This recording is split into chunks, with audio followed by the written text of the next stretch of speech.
faith for the realization of genuine equality. Do you think white people in this country, and I'm talking about non-segregationists, people devoid or thinking they're devoid of racism, do you have any idea of what they want the Negro to be in America?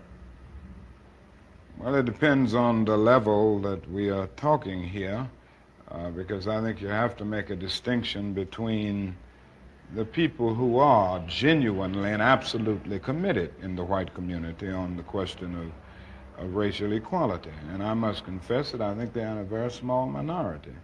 I think the vast majority of white Americans will go but so far. It's a kind of installment plan for equality, and they are always looking for an excuse to go but so far. Why are they looking for the excuse? What is it about the Negro? I mean, every other group that came as an immigrant somehow, not easily, but somehow got around it. Is it just the fact that Negroes are black?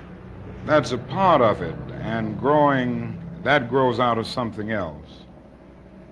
You can't thingify anything without depersonalizing that something. If you use something as a means to an end, at that moment you make it a thing and you depersonalize it. The fact is that the Negro was a slave in this country for 244 years. That was a willful thing that was done. The Negro was brought here in chains, treated in very inhuman fashion, and this led to the thingification of the Negro. So he was not looked upon as a person. He was not looked upon as a human being with the same status and worth as other human beings. And the other thing is that human beings cannot continue to do wrong without eventually rationalizing that wrong. So slavery was justified morally, biologically, theoretically, scientifically, everything else. And it seems to me that white America must see that no other ethnic group has been a slave on American soil. That is one thing that other immigrant groups haven't had to face. The other thing is that the color became a stigma. American society made the Negro's color a stigma, and that can never be overlooked. So I think these things are absolutely necessary. The other thing is that America freed the slaves in 1863 through the Emancipation Proclamation of Abraham Lincoln, but gave the slaves no land or nothing in reality, and as a matter of fact, to get started on. At the same time, America was giving away millions of acres of land in the West and the Midwest, which meant that there was a willingness to give the white peasants from Europe an economic base. And yet it refused to give its black peasants from Africa, who came here involuntarily in chains and had worked free for 244 years, any kind of economic base. And so emancipation for the Negro was really freedom to hunger. It was freedom to the winds and rains of heaven. It was freedom without food to eat or land to cultivate, and therefore it was freedom and famine at the same time. And when white Americans tell the Negro to lift himself by his own bootstraps, they don't look over the legacy of slavery and segregation. I believe we ought to do all we can and seek to lift ourselves by our own bootstraps, but it's a cruel jest to say to a bootless man that he ought to lift himself by his own bootstraps. And many Negroes, by the thousands and millions, have been left bootless as a result of all of these years of oppression and as a result of a society that deliberately made his color a stigma and something worthless and degrading. Apart from wanting to live better, everything that has an Afro-American taint, so to speak, a background. I think there are certain unique things within any culture and certain cultural patterns that when you get to the process of amalgamation can really lift the whole culture. And it seems to me that integration at its best is the opportunity to participate in the beauty of diversity. I think the other thing that we've got to see is that these young people are saying that there must be a revolution of values in our country.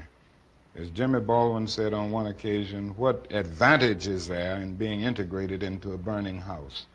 And I feel that there is a need for a revolution of values in America, because some of the values that presently exist are certainly out of line with the values and the idealistic structure that brought our nation into being. Unfortunately, we haven't been true to these ideals, and many of the values of so-called white middle-class society are values that need to be reviewed and re-evaluated, and in a real sense, they need to be changed. So I think the young people in the Negro community who are raising these questions are raising some very profound questions about our total society. In other words, they are saying that there must be a restructuring of the architecture of our society where values are concerned. And with this, I would agree with. So in the quest for integration, I think we can offer our whole nation something, because there are three evils in our nation. It's not only racism,